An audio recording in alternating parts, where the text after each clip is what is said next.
crazy. Go, baby! Welcome to From the Game, Man versus Machine. Sponsored by PropJuice, squeezing profits out of every wager.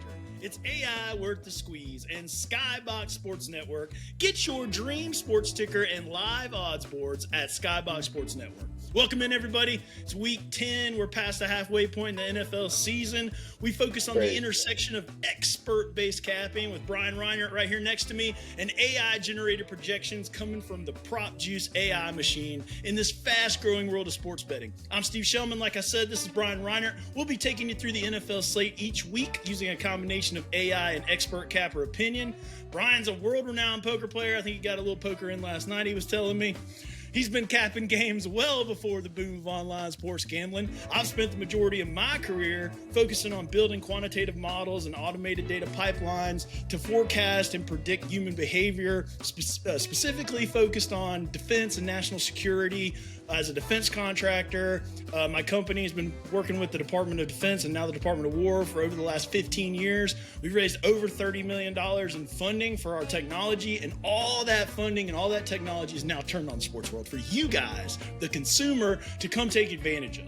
So today, we're going to discuss the various betting angles from both the human expert and the AI data-driven perspective to hopefully make more informed winning picks about all those spreads and money lines and totals and maybe even some player props. Brian's going to talk about key issues affecting lines and angles, and then I'm going to show you all the models and what they're saying about what's going on for this week's set of games. Each week, we're going to focus on a few games, look at insights from both his side and the AI side to give you the best bets of the week, and it's week 10. So each week, Brian does his research on the games, and then I bring the PropJuice AI machine, and we come together and we try to make you guys winners. So before we start in on this week's action, let's talk a little bit about last week's action, Brian. How was your weekend?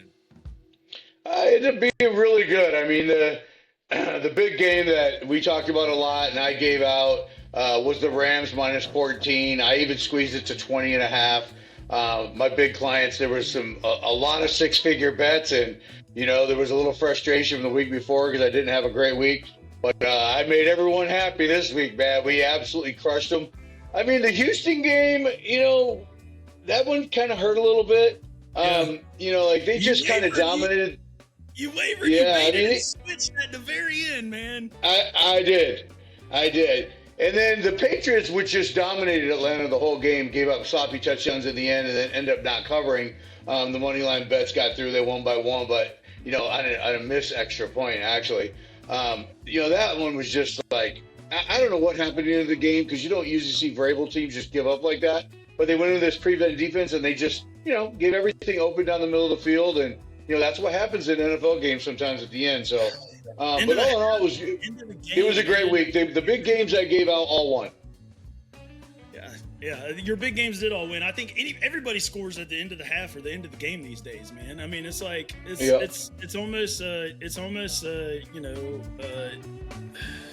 a fait accompli. Yeah. You got 30 sloppy seconds. Touchdowns, man. They always hurt. Yeah, they do. Oh, I'm just glad that didn't they miss an extra point earlier, though? That really cost that tie, right? So. Yeah. Atlanta missed an extra point. It would have been a tie game. We would have probably went into overtime. So, I don't know. I was kind of like, let's go into overtime and win this thing with a touchdown. And then I sweep the weekend. But, it's okay. I wasn't a big fan of the game in general. It was just one that we, happened to do on the pod. But, every one of the big games I gave out to my clients, we all won. So, they were sending me, they were sending me some texts, because like I had some heat on me, man. There was some pressure. And they're like, we just had to fire you up a little bit because like I thought I might lose one of my biggest guys, which was a little bit painful. But, hey, man, sometimes you got to buckle down. You got to get to work. I put in the work for sure last week. I put in the work this week. I'm going to put in the work next week, and we're going to finish the season out big. So. All right. Well, it was a decent weekend for the AI. we had some upsets that killed our parlays, so we like to put our crazy parlays together that ultimately got defeated with the Packers, the Lions, and then I also had the Colts covering in that one. And they valiantly fought back for a possible backdoor cover, but came up short. So those three kind of killed our parlays for the most part. I did have the Jags and the Seahawks, though, which were pretty big wins. And I had the Bills upsetting the Chiefs. So that's always a good one when you pick against Mahomes and win it. So all those we played won, so that kind of covered our losses. And then we hit a couple big Sunday and Monday night prop parlays to kind of help get us back in the black for the weekend. So we hit a 12-leg parlay pick that had passing and receiving yards across 4 games, right, at plus 1868. Paid $10, paid almost $200. And then after that first window and those upsets, I was like, okay, here we go. We're going back to the NBA. So I went over to the NBA and started killing it on some outcomes and some player props. We cashed this plus 7,000 11-leg winner right here, man. So kind of carried the NBA over into the weekend. We had a couple 4 and 5 teamers last night. We had a 6-pick SGP on the Heat Clippers game the night before with the Heat upsetting the Clippers, as well as we got that Thunder win last night over the Clips last night. And the Bulls coming back against the Sixers last night, for that matter. We got that one as well, too. I thought we were done with that one, but they came back and won that game. So anyway, NBA's killing it over there. Reminder that From the Cave, Man versus Machine, sponsored by PropJuice AI, worth the squeeze. PropJuice is a full suite AI picks sports app delivering data-driven game picks and prop bets right to your mobile phone and your favorite web browser. PropJuice recommends the top dog of the day and breaks down multiple models of each week's game action, including each day's action in the NBA all season long. Sign up at PropJuice.ai. Like I said, the NBA is live. I just showed a bunch of multi-leg game and prop parlays that we've cashed the last few days. So sign up for your platinum level subscription at PropJuice.ai. Put our sponsor's code in at checkout. Get 10% off your code with code SKYBOX10. Again, SKYBOX10 gets you 10% off your platinum level subscription. Go over there, sign up, then bet a 3 to 6 leg NBA parlay and you'll make your money back. So let's move on a little bit. Before we jump into the games, I thought we'd talk a little bit about the trade deadline that happened yesterday. And I want to bring this up because I think it was a joke. I'm not sure, but did Joe Shane miss the trade deadline, or was that just a joke that I saw? Do you know anything about that? Yeah, nothing concrete. I saw people kind of joshing and going back and forth, but if he did, that's really bad. I know. I thought, if it's true that he thought it was the following day and he was going to do something, man, that's weird. Anyway, let's talk about these. We got the biggest one, I think, is Sauce Gardner from the Jets to the Colts, man. The Colts, I think, are thinking they're a Super Bowl contender this year, and they're going all in, right? Quinnen Williams went to the Cowboys. I don't think it really helps them this year as much as it might help them down the road. The Jets are unloading, though, man. They got a bunch of draft picks, and if they can do what the Lions did back in, 23, when they got, Branch and all those great picks or whatever, then maybe the Jets are an up-and-coming team. We'll have to see how their GM does with being able to pick good selections. Rasheed Shaheed went to the Seahawks. That's probably the second biggest one. And then, your Jacoby Myers left the Raiders for the Jags. I don't know if that gives Trevor Lawrence any options. I know that they're dealing with receiver injuries with Thomas and others over there. Travis Hunter went on IR, so they had to pick up a receiver for sure. I hated to see Jacoby go, but, he's got a $120 million contract that, they extended, and the Raiders season's over, just like the Jets. I was surprised they let Sauce go, but, he came out, his rookie year, and he was one of the best corners in the league. And he hasn't been that level of corner. And to get 2 first-rounders, the Jets got a lot of draft picks. So, but I think actually the Jets make out. The Colts just needed help now on defense. Yeah. We watched them they got punished, last week. And so I think it helps them out now, but they had to give up a lot to make the trade happen. The Jets weren't just going to give them away for nothing. And I think actually the Jets made out on that deal by getting 2 first-round picks, and a second rounder in the trade that was just a second rounder, a year ago. So they did. Yeah, I think that was big. Shaheed. It was kind of funny on the Shaheed trade. I kind of looked at it and then I went a little bit more in depth because the Seahawks passing offense is incredible already. and now you add another slot guy. I'm telling you what, man. I think people need to start talking about Seattle as a possible Super Bowl contender. They look incredible, and they're going to get better. I mean, I think it was a great trade for Seattle. I mean, the Saints is at that point of the season. Their season's basically over. I mean, going back to Jacoby for a second, I'm just really, being a Raider fan, not so much from the capping standpoint, but just being a Raider fan, is, I'm already over, and most of Vegas is over this Seattle Seahawks junior varsity team underneath Pete Carroll. I mean, at least the players played hard for AP, and I'm just not seeing that this year. I think maybe the NFL's passed Pete by a little bit. I mean, I think him and Gino can go home and let's start fresh. I mean, we have not had a solid quarterback since the move to Las Vegas. And, if they don't go out and get a quarterback or get some first rounders and get someone that they can develop or make a big trade, I mean, they're just going to always flounder. And anyway, I'm just, I really had expectations for the Raiders this year. I mean, they had some injuries. Brock came back. He's a beast, but that's all they got now. I mean, Jacoby's gone. You got Jonte running. I mean, there's a lot of key young talent there and no quarterback to do it. I mean, it's, Gino's running around. I'm not even sure what he's doing. It's almost, if you didn't know he played with Pete Carroll before, you'd say he's lost like complete understanding of the offense. But he's been doing it for a decade. I mean, come on, guy. You gotta perform a little better than you're an NFL quarterback. Yeah. So,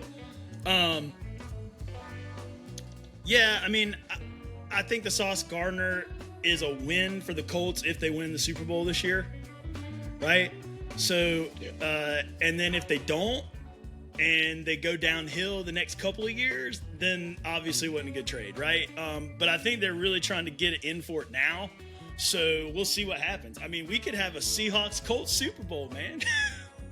I don't know. The Colts better look better than they did last week because that defense was in Danny Jones's face, and he did not know how to deal with that. I mean, they struggled. I mean, there was a lot of turnovers, but he got the ball stripped from him twice. I mean, they had some other turnovers, but I mean, Pittsburgh's they just not played that flat. great of a team. I think they just played that. I just think they played flat. I mean, they were in control. They should have been up 14-0 in like the first 5 minutes of the game.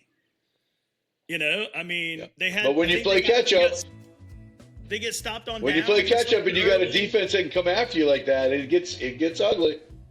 All right, we'll see. And man. it did. I like the Colts. I think they're going to go at least second round playoffs. I think they're going to maybe get a bye. I don't know. We'll see. Well, I like one of my bigger bets. The Rams was my number one pick. My number two was Buffalo, and we did we did money line. I didn't care about the points. I knew it, and I knew we were going to expose Kansas City. I've said every single week on this podcast, Kansas City's not going to make the playoffs. And I know they went through a little streak of like 2-3 games where they were great. But look at who they played, and look at when they played teams that are good. I'm telling you, Buffalo put the hammer on.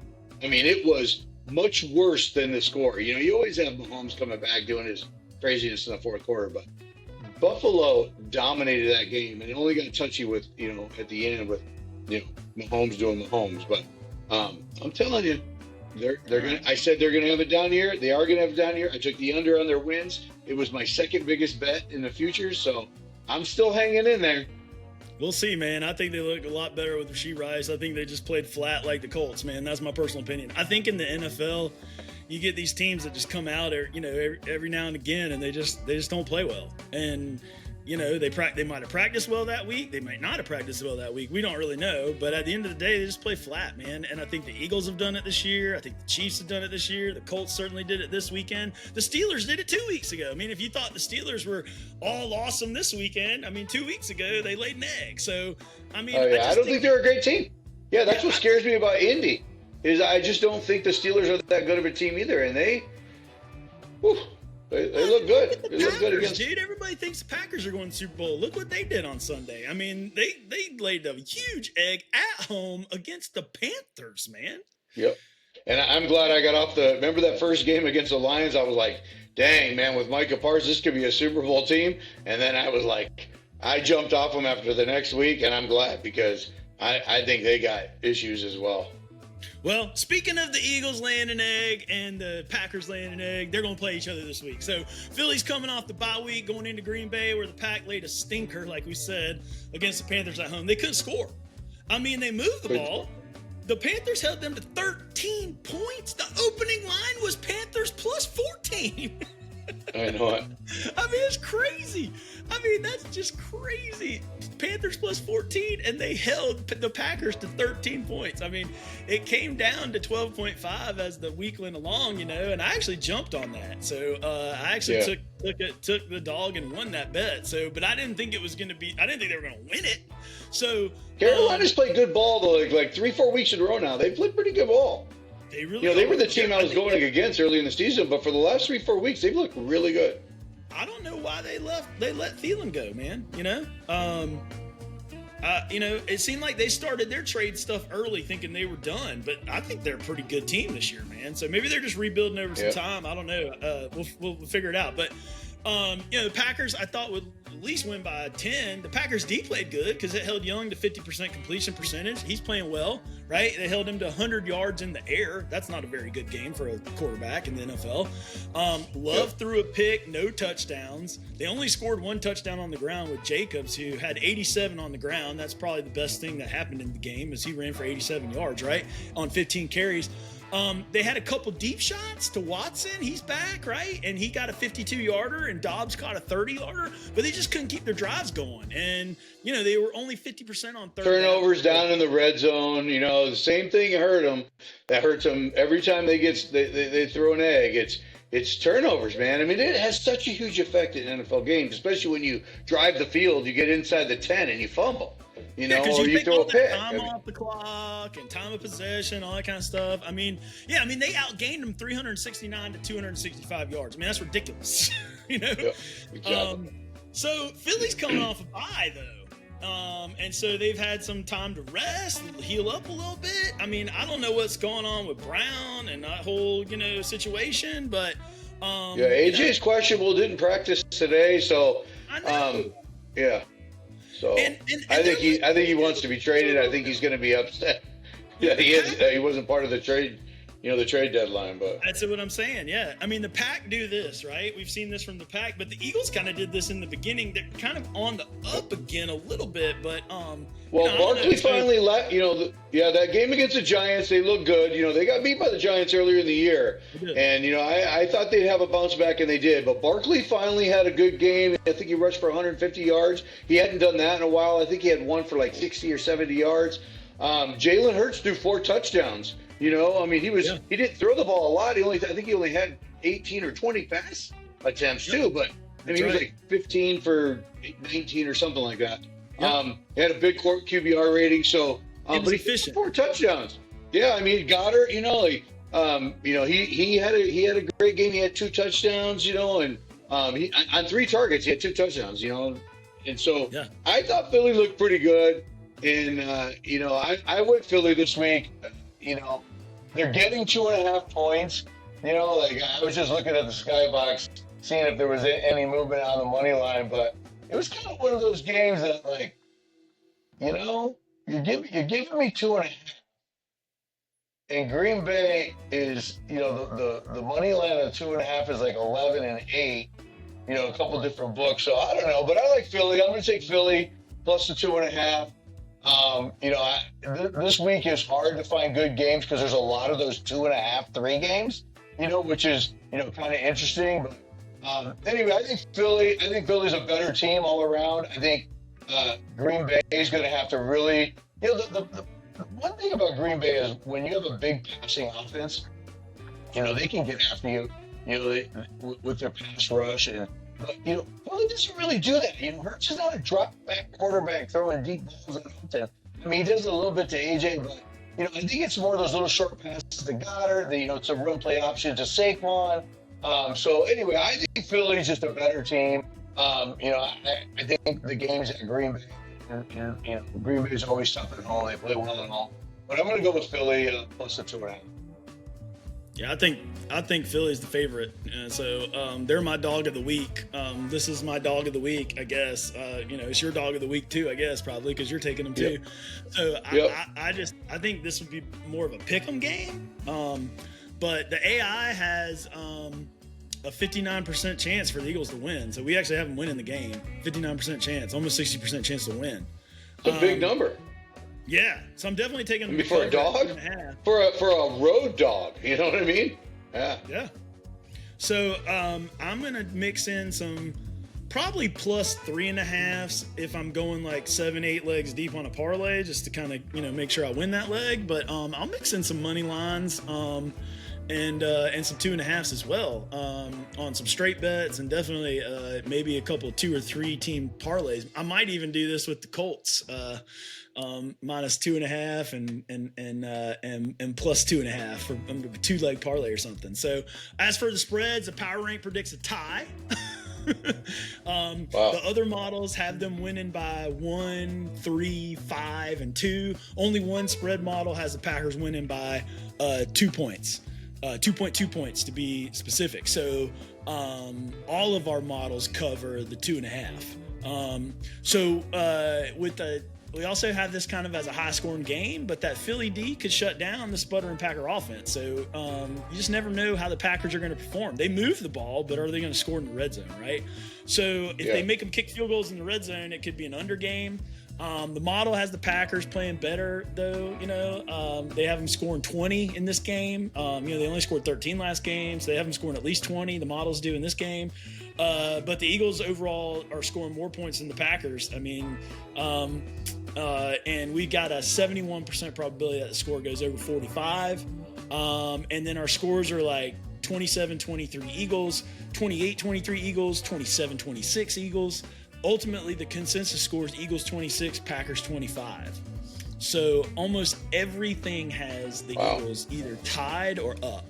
So I was actually going to look for some props in this one to see what Love and Hurts and Barkley were looking at, but they weren't out yet at the time of I was doing the research. So anyway, I think probably Hurts has an efficient game. Barkley has been running the ball a little bit better. So I think they run the ball on the Packers D. Dowdle ran all over him last week. He had a 100-yard game. So I think Saquon and Hurts can rush on this team, and then throw those little short passes and get what's the other guy? Not Brown. His name escapes me. The other receiver for the Eagles. Is it Devontae? No. Anyway, so neither one of us can think of his name, right? Oh my God, that's so bad. I played poker last night for the first time. I had some neighbors over. He's like, "Hey, show me how you read about you playing poker. Why don't you show me?" And I was like, "Dude, I haven't played poker in a long time, especially a tournament." So I joined a little $33, on WSOP.com. It was like a 4,000 guaranteed or something. And I was up all night. I ended up winning the damn thing. I was like, this is insane. I was like, $3 paid like $1,100. It wasn't really the money, but it was just basically showing my neighbor position, and just like I used to do with some of my students. And it was just funny. So I was up late last night. We were talking about Devontae Smith. Yeah, Devonta Smith, man. And I was like, Devontae, it's not Devontae Adams.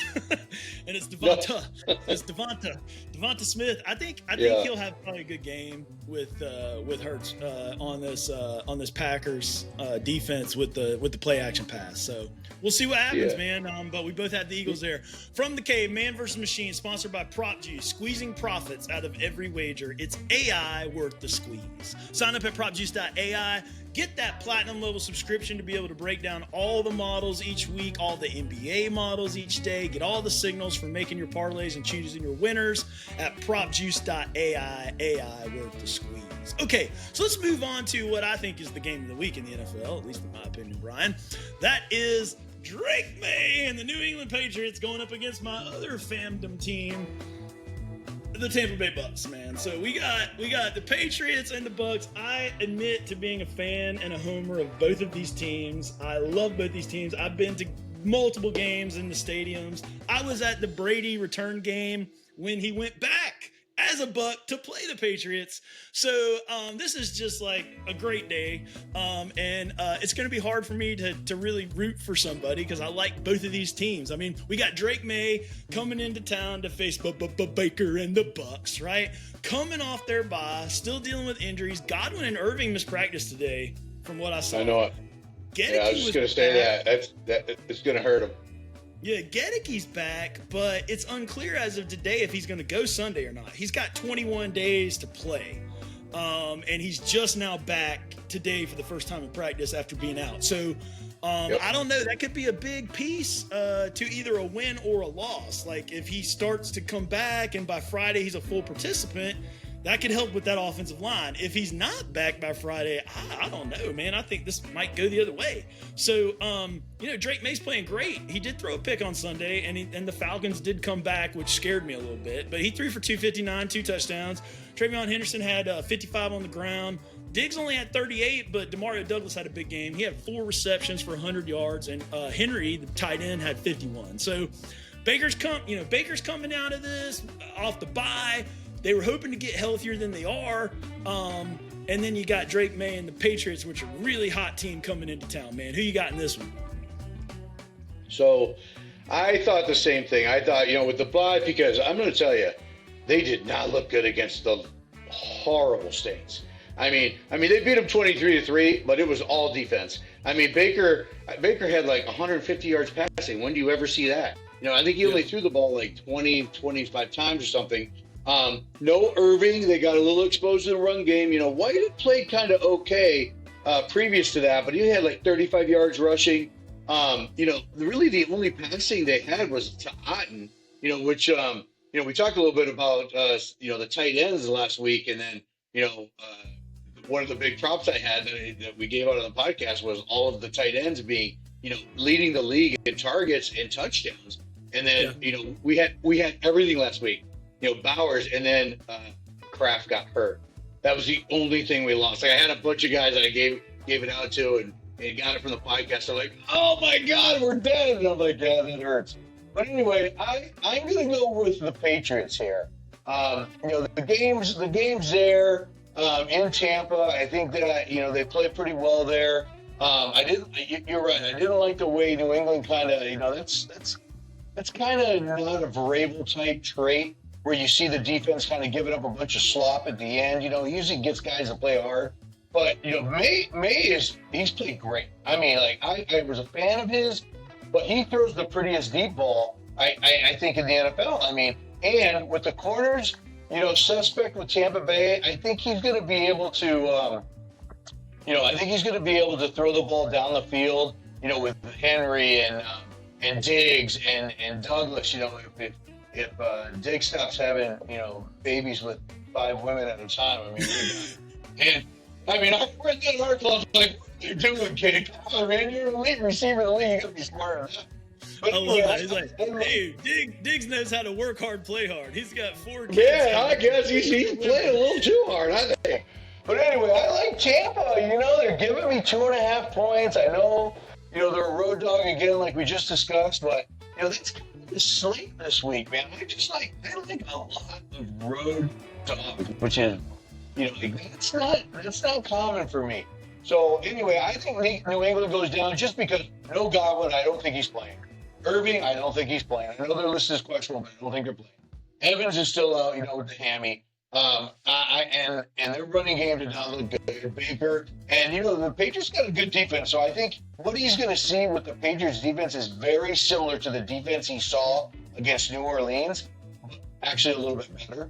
So I think he's going to struggle again. I've been a big fan of Tampa Bay all year. I've made great money betting on them. And they've come back and did some miraculous things, but it kind of feels like one of those teams where the luck's kind of running out because they're just not getting healthy. They're missing players every week. So anyway, they need New England plus 2.5. Yeah. Yeah.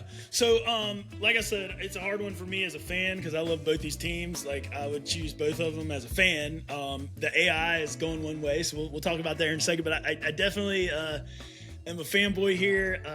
I remember going to the return game, and my daughter and I wore Patriots jerseys during the day to blend in with the fans, and we had our Brady jerseys on for during the day. Awesome. And then we went to the Tampa Bay section and put our Tampa jerseys on for the game and rooted for Brady, because we're just Brady fans. So this is a tough one, but I love both these quarterbacks. It's a great quarterback matchup. I wish the offensive line was healthier for Baker, and I wish he had some weapons back, because I just think this could be a really awesome, fun game if everybody was healthy. Not that it's not gonna be the way it is, but I think it would just be more better, if you will, if we had everybody healthy.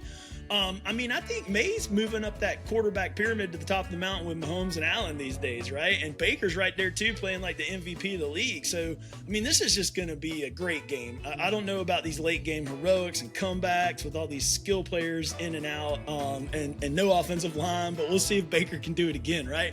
The models lean the Bucks to win and the Pats to cover. So, wow, and it's interesting. Which is even harder, right? So I got two models. Yeah. I got the Bucks winning on two of them, and them covering the 2.5. I actually have them covering the 2.5. The projected score 25-21, while all the other models have the Pats winning 27-25, 29-24, 28-25. So basically, we got the Bucks scoring about 25 points, and if they can hold the Patriots to under 25, they can get the win, and if they can't, then they're going to lose. It's basically what my model is showing here. So they're all within 5 points of each other, though. So I'm expecting a touchdown game here. So the money line consensus, 57% probability to win. That's pretty low, right? Compared to the Eagles as a road dog, right? So it's actually one of the lowest money lines we have this week.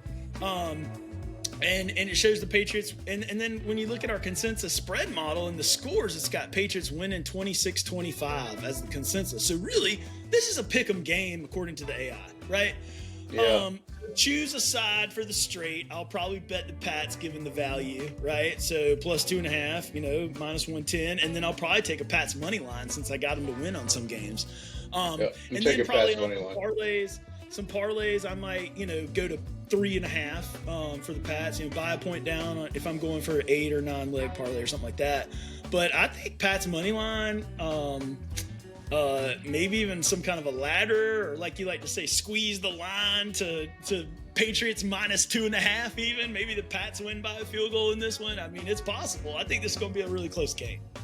So with that in mind, we have money lines on both, perhaps the Patriots and the Bucks, and we've got spread bets perhaps on Patriots and Bucks. So what is the Skybox ticker saying for this game, man? Do we have anything on this? Yeah, I was just trying to refresh this on the Pats game. I didn't see it. I don't know why that's not coming up. Okay. I must have included the wrong slip for that game, man. So we'll but I know it's 2.5. It was like, I was looking at it earlier, like 108. It's pretty close. Taking the points was there was like 108 to 113. So I don't know if it's changed much since then. I gave this out as one of my picks this week. I'll just say I gave this to my private clients on a money line, just like Buffalo last week. This was my best money line bet for a dog to win. I think they win the game, and I'm actually going to squeeze this on some parlays to 6.5. That's really where we killed last week. I took the Rams minus 20.5, and so wait a minute, you're gonna take the Patriots minus 6.5? Yeah. Wow. Okay, you're really going for it. I kind of thinking the same thing, man. Yeah, I took Patriots money line, and then I took a squeeze on some parlays to minus 6.5. I think they beat them soundly. I really do. I don't think this game. I think it's a touchdown game, but I think it's a touchdown or better in the Patriots' favor. I gotcha. I guess we're both thinking the Patriots win this game, perhaps. We're both going to take some money lines. You're going to actually take them to cover a large spread, so I think that's pretty cool, man. I'm pretty excited about what you're saying there. So we'll see how this goes. I like the Pats. And I think you're getting that number only because they're it's at Tampa. All right. Okay, so let's go on to our third matchup of the day here. We're going to talk about the Falcons and the Colts. We've kind of hit on the Colts a little bit earlier with the trade and Sauce Gardner.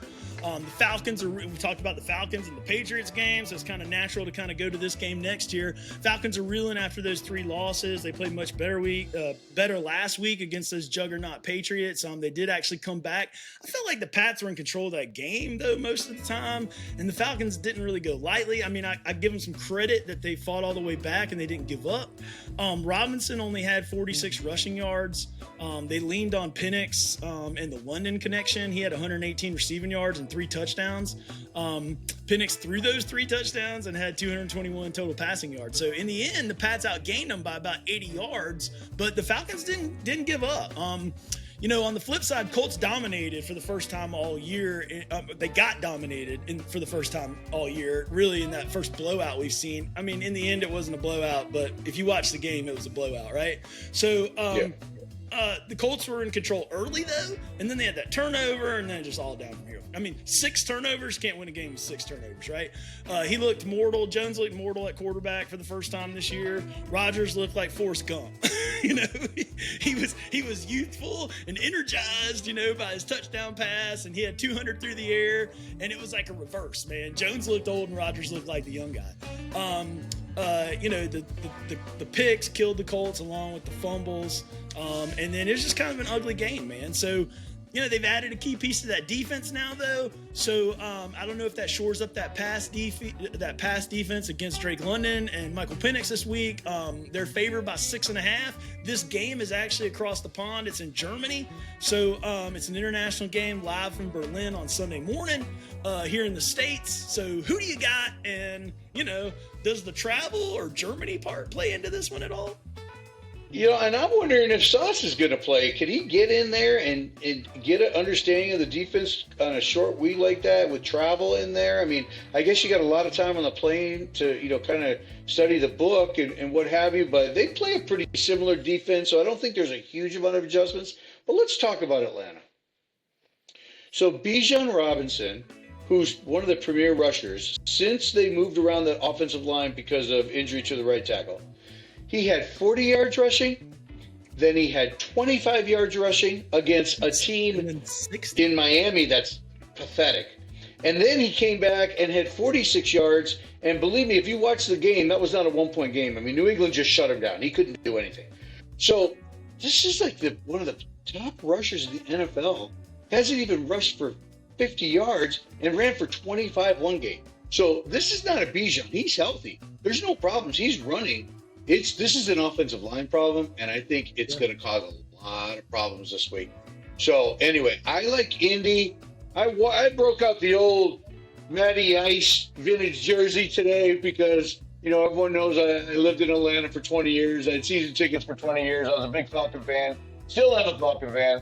But I think Indy is going to put the hammer on them because I think, A, they got a sour taste in their mouth over last week. Yeah. Danny Dimes looked terrible. I mean, but see, that's the problem that happens in the NFL when you have a good defense and then you get down early the way they did, and you got to throw the ball 50 times. The defense knows you're throwing the ball. They are going to come after you. And that's exactly what happened. And he had people all over the game. And that's just not what he does well. If you remember, when everyone wrote him off, when he was with the Giants, what happened? The offensive line couldn't protect him, and he had to throw the ball because they were losing all the games. And so you're seeing vintage Giants, Daniel Jones, and this is what's going to happen. And I think this week they bounce back. The defensive pass rush for Atlanta is not great. I think, you know, they're susceptible at corner. I think I like Indy. I like Indy big. I like Indy covering the 6.5. I'm glad I got it in because I think this line's going to 7. But I like Indy, and I like Indy. This is my second best play of the week. I don't really necessarily like these travel games to these foreign countries. There's a lot of time off. They don't have a lot of. It's just not. You know, they've had field problems, they have footing problems. Anyway, I'm not a fan of those games. And if you a lot of my clients will ask me in those games if they like them a lot. I don't like them because I think there's too many outside activities involved in what goes on. But anyway, I like Indy. I like Indy to cover the 6.5. Yeah, the AI likes them too, man. They like the Colts all day long, actually. Gives them an 83% chance to win on the money line. Only one spread shows a 5.5. All the other models have the Colts winning big. 13, 11, 10, 14, 10, 9. Our consensus spread is 10.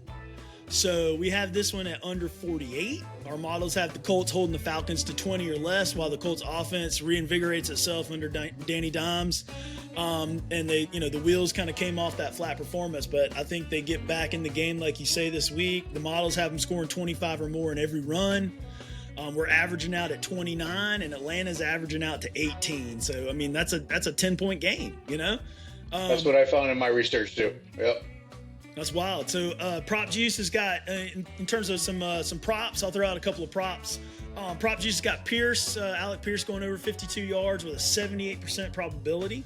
I think that's a pretty low number for Alec Pierce against the Falcons defense. We also have Jones having a 62% chance to score a rushing touchdown. I think he scored one either this week or last week. He scored a few rushing touchdowns. And we got a 73% chance of him throwing 2 touchdowns, which is probably going to happen. On the other side, we got London grabbing 6 balls and going over 71. But that was before Colts got sauce. So we don't know how that piece is going to, if he's going to play, if he's going to be on London, if he'll just go, do you know what the Colts defensive pass percentage is? Do they play man a lot or do they play zone a lot? Do you know the percentages? Or Yeah, it depends on the team. They do both. I think they'll play a lot of man against Atlanta. I mean, you really have Drake London. I mean, I tell you what, man, I hope Sauce plays. That's a great matchup. That's why I asked the question. I mean, if they play 50% man, doesn't he play 50%? Because he can just go play man. Like, does he really need to know what's going on in the defense to go play man coverage? Right now, if you got a zone and you're going to blitz off the corner and you're going to blitz the safety and you got to rotate down, like, you're doing all that stuff, then that's more difficult. Yeah. But if you just tell him, hey, go get Drake London on this play, I think that's possible. So I think he plays at least percentage. Yeah, I think the run game comes back for Indy, and I think they're going to give Atlanta some fits there. I like Taylor. I think he has a big game. And I also like Pittman. Yeah, I like Pittman in some props as well. Pierce and Pittman, I think, both could have really nice receiving against this Falcons defense. So I like Indy. It's going to be one that I squeeze a little bit too. I've been making a lot of money, like pushing these lines when I really have a number that comes up to me and the line just looks exposed a little bit. It was almost insane. Basically one of my clients said, "You're insane." When I told him, take the Rams minus 20.5. In that game, if Stafford wanted to throw 7 touchdowns, I think he could have. Yeah. He threw for 4 and he just destroyed them. So anyway, I like Indy. Halftime, though, you thought they were going to pull him when it was 20-3, and then they scored that late touchdown. That's exactly what I thought. Stafford. That's exactly what I thought. That's why I was glad that they kind of marched the ball down and they turned that one over, and I was like, okay, that's good. Now he's going to play. And that was the one good aspect when you have props is, it happened to be to Josh Allen. It was the only thing I had, and he didn't play the whole fourth quarter. I needed like 7 rushing yards for a monster. And then that's why I'm not a big prop player. I had a massive one. I don't play too many props for $250, $300. But I had one with all the tight ends again because that number jumped out to me in my research. And then, Tucker Kraft gets hurt, man, and you're just dead. And I think that's something we didn't talk about in that Packers matchup too, is that he's gone. So I think that affects the Eagles game too, man. Affects him a lot. Back to this one though. Back to Jonathan Taylor, and you said you think he's gonna have a big day. I got him going over 93.5. Our projection's 104, and our probability of going over 94.5 is 57. So he's got over 57% probability going over 94 yards. If you want to dial that back on some same game parlays, like put in Alec Pierce for 50 yards, and then put Taylor over like 70, 80 yards. That's like 75% that cashes.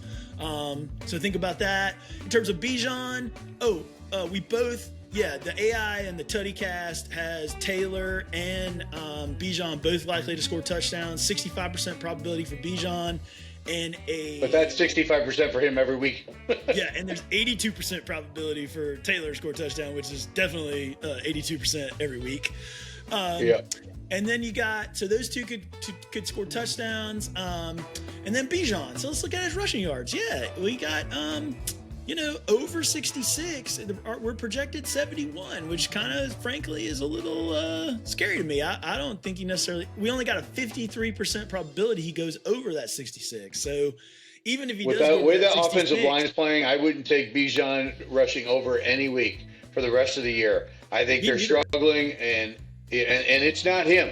And so that's that actually can stunt a running back more than a lot of those guys, they get banged up so badly in the NFL that's why they don't last but a few years anyway, at peak performance. But when your offensive line isn't blocking for you, can't make holes, and you got to run through, little tight, windows, it could be a long day. And we've seen that for the last 3 weeks in a row.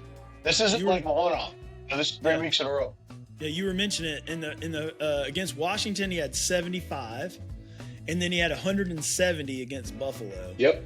That was his only game he went over his line. So, and his line has been coming down. So it was 80, then 76. Because he had that 170-yard game, it went back up to 78, right? Now, then it went to 92, and then it went to 66. So his line's just been falling 80, 78, 92, 66, right? And this is what he's done. 75, 40, 25, 46. I mean, yeah. But you got to remember that game against Buffalo that he rushed for 170, he had one for like 85, and he had another one for like, I think 38 or 48. So, that was 75% of his total yards that game. So, when you bust one for 81, you better run for 170. If you're a run, a run offense like Atlanta is. But anyway, I like Indy here. I like Indy a lot. Same here. I got them big. I'm going to bet their team total over a certain amount. I'm going to bet them to win. Definitely bet them to cover. So, all right. So, don't forget to get that ticker for your man cave or your sports pub. You can just go to Amazon, have one delivered right to your doorstep. Use the discount code PropJuice at checkout. Get 10% off your purchase on the Skybox Sports Network website. Get 10% off your odds board, the latest news coming out of the NBA and the NFL, all the scores that keep you informed all season long over at Skybox Sports Network. Again, tickers and odds boards available at Amazon and on Skybox Sports Network's website. So let's go to our Skybox matchup of the week. The Rams and the Niners. We got the NFC West matchup. The banged up Niners coming off a win over the Giants, going up against the Stafford fortified Rams with Devontae and Puka and Kyron Williams all playing well. Niners have already said they're starting Mac, who's 5-2 this year. He threw for 235 and 2 touchdowns in an efficient 19 of 24 outing. McCaffrey had 106 on the ground. They finally got that ground game going, and 67 through the air. This is how the Falcons should be playing Bijan, right? I mean, that's what Bijan's numbers should be. 106 on the ground and 67 through the air. Anyway, McCaffrey's a beast. Stafford and the Rams, meanwhile, played the Saints for more like a college homecoming game as they destroyed them 34-10, as we just talked about. He had those 4 touchdown passes. He threw for 280. Williams had 114 on the ground. I mean, it's just such a balanced attack, so hard. Puka led the Rams with 7 catches, 95 yards and a touchdown. And then Devontae in the red zone he's the man, right? I mean, he had 5 balls for 60 yards and 2 touchdowns. He seems to be Stafford's favorite down there near the goal line. So, who you got in this divisional rivalry with the division lead on the line? The Niners are only a half game back. Niners won that debacle of the first game in LA. Sucks for the Rams, right? I mean, it was horrible. We had the fumble in the goal line, the missed kick, Sean McVay's horrible play calling 4th down. So, what gives in this game? Who wins this one? It would have been my biggest parlay of the year that week. That was when I was in Chile with a banged up leg. Yeah, I was laying in a hotel room watching the largest non-hedged parlay that I would have hit for the year just go up in flames. But I think they got a sour taste in their mouth. I think they gave that game away. I think the defense is going to give Mac Jones fits. I think this Purdy toe issue is a little bit more than it really was made out to be. And now I think with Mac Jones playing so well that they just said, hey, man, just get healthy. Let's not push it. I mean, that's the great part about having 2, good quarterbacks on your roster is you can afford to let guys get healthy instead of coming back and then re-injuring themselves, which we see so often. So I like the Rams here. I like the Rams big. I'm glad this game's at San Francisco because otherwise I think it's 7.5 or at least 7. And at 4.5, I think this is a gift. Like on some parlays, I moved it down to 2.5, just on just a few, just to make sure I cover myself because bad things happen when these two teams play. But I think right now the Rams are firing on all cylinders.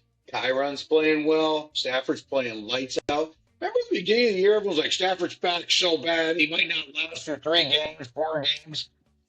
I mean, the Rams look good right now. They look very good right now. So I think, San Francisco still got a lot of issues. I don't know what's up with Juwan Jennings. He's hit and miss. I think he's disgruntled. McCaffrey's always going to be McCaffrey. The guy's just an animal, man. Can catch the ball in the backfield, can run for, whatever. And but I think the Rams right now, I was really worried about Nakua. It looks like the rib, McVay said he's going to play. He didn't practice, but they expect him to play. So I think that's a big key, him coming back, because you can see it just opens up Devontae, and, it opens up Higbee. I mean, it opens up a lot of other options for Stafford. And when you give Stafford options, he just picks you apart. And, this is my best bet of the week. It's Rams minus 4.5. And I'm going to push this one just like I did last week. I'm going to take the Rams at 6. Yeah, I got the Rams all day long as well. I don't see an injury report in our system yet because it's still like 5:30 on Wednesday, so we should get that report. Yeah, I pulled it up just to look at Nakua earlier, and they're saying questionable, but he's really optimistic he's going to play. Darius Williams is questionable. They think he'll return. He's got a shoulder, so it looks like other than that, there's not a lot of injuries with the Rams. Their defense is extremely healthy. So Nakua coming back, I think, is big. Looks like he's going to play. So there's nothing that doesn't send me to the window on this one to get down large. So yeah, I like the Rams, and I figured I would like them as well. Yeah, so we got a 56% chance, which I thought would be higher, but it is a divisional matchup. It is in San Francisco. That's actually, it's lower than I thought it was, probably because San Francisco beat them first time. Yeah. So it's not really much more than a coin flip, though, at the end of the day, right? But all the models have the Rams winning, so we don't really have a lot of disagreement. So we've got spreads that range from minus 0.4, so that's pick 'em, tie basically, to minus 11.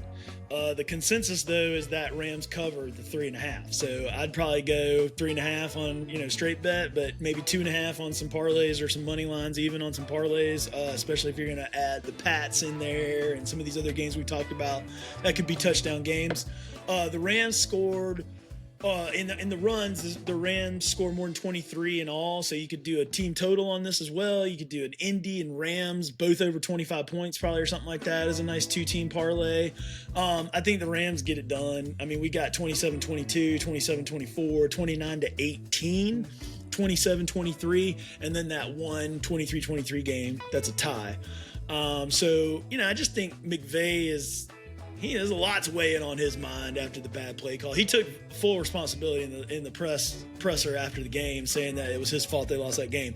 I don't think it was all his fault because they missed kicks and they had fumbles and everything else. But I think for them to lose again, you're gonna have to have all those same mishaps, and I just don't see it happening. So yeah, I got the Niners in this one too. So let's head over to Skybox and let's check it out.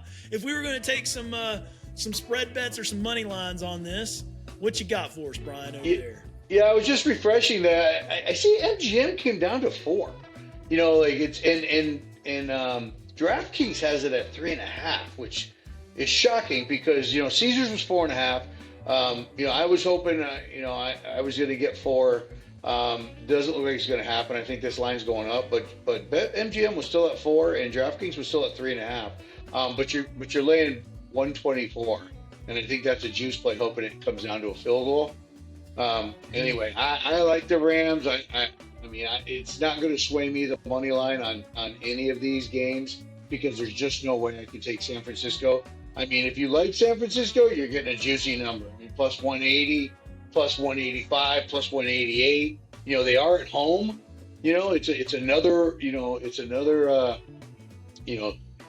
one of those home dogs that everyone likes to jump on, but it's not San Francisco for me, and it's not San Francisco this week. I just think they're injury riddled, and I don't see them beat the Rams. They shouldn't have beat the Rams in game one. I don't think they're going to beat the Rams in game two. And they're lucky this game isn't in LA, because I think. I mean, if you look at the DraftKings, though, man, that's kind of on the spread, -3.5. They're just baiting you to take the Niners, aren't they? At -107. You know. Yep. Because they're -3.5, -124. I mean, that's a really bad price when you got 110, 111, 108 even. Although that's 4.5 at Caesars for 108. Yeah, it's 4.5. Oh, it is. I got 103. I got 103. It's 3.5 at DraftKings. That's why. Okay, that's what I'm saying. Yeah, it's 3.5, 124. But I got 4.5, 103 yesterday at Caesars. So yeah, I mean, I don't know. I like the Rams. This is my best. I might even play at 6.5 though, right? I mean, are you going to squeeze this to 6.5? I have it to 6.5 on 3 parlays. There you go. Yeah, I figured. Squeeze them, baby! Let's take a quick break with a word from our sponsor. Hey guys, I'm Steve Showman, the founder of PropJuice. Head on over and get your live odds boards over at Skybox Sports Network. You can get 10% off your live odds boards or your sports tickers over at Skybox Sports Network. Available on Amazon and on their website. You can check out all the latest odds. Right here we got player props, Washington Commanders. Live right now, Jaden Daniels, over 228 passing yards, -115. Think he's going to go over?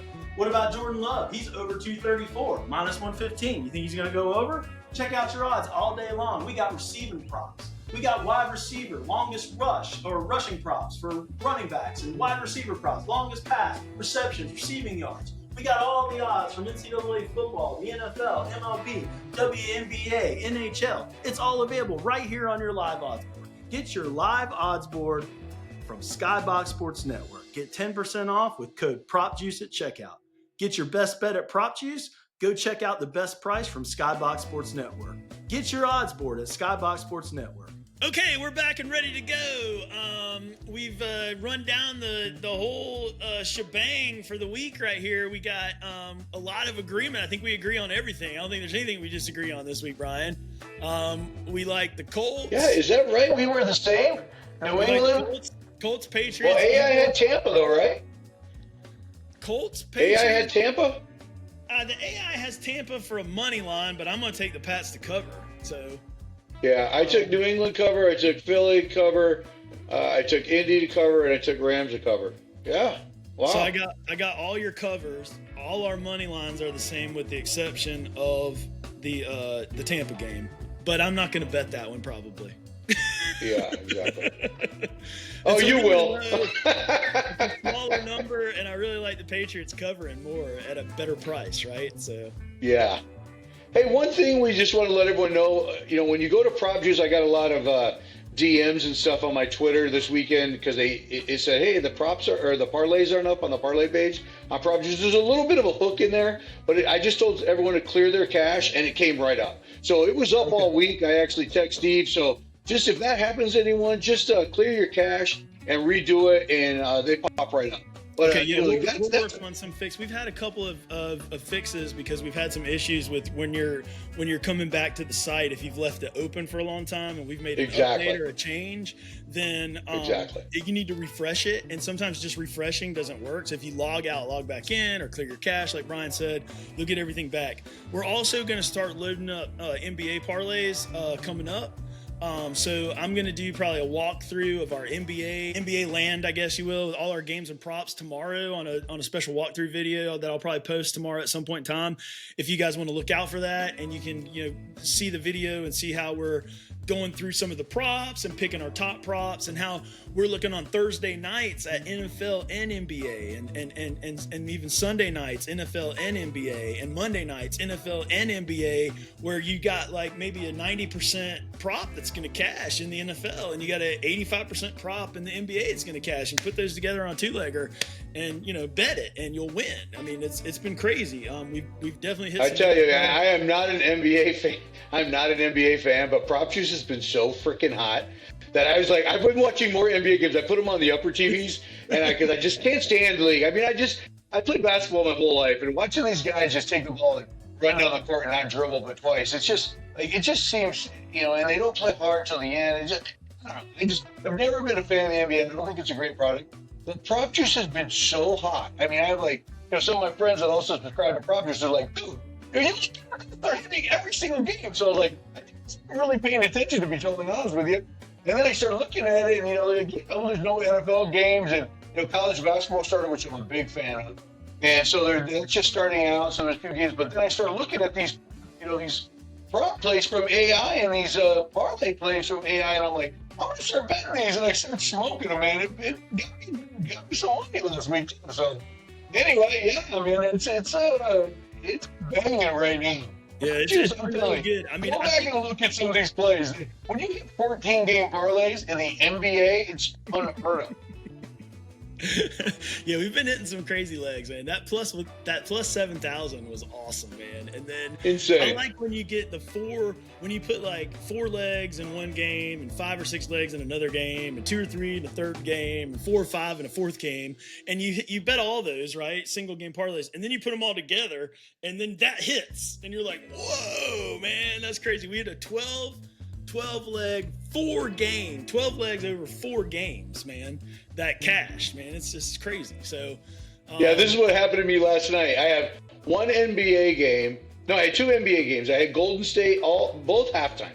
So I took Golden State and the Thunder halftime, but I had 3 college basketball games: Arizona State, which was 10 at halftime, and I had Texas plus 6.5 at halftime. They were actually up 33-32 on Duke at halftime. I mean, they got blown out in the second half, but I took them halftime and they were playing them tough. So anyway, I had everything from Arizona. Then I had the 3 college basketball games all halftime, and then I had Golden State and the Thunder at halftime. Golden State was up by 25 or something. I turned that game off. They were going. And then I had the Thunder, and they were down like 16 early to the Clippers. And look what happened. If I just would have used the game, they came back the second half and absolutely blew away. And I'm like, really? And they got close. They tied the game up a couple times after being down like almost 20 in the first half. And so that cost me a massive parlay.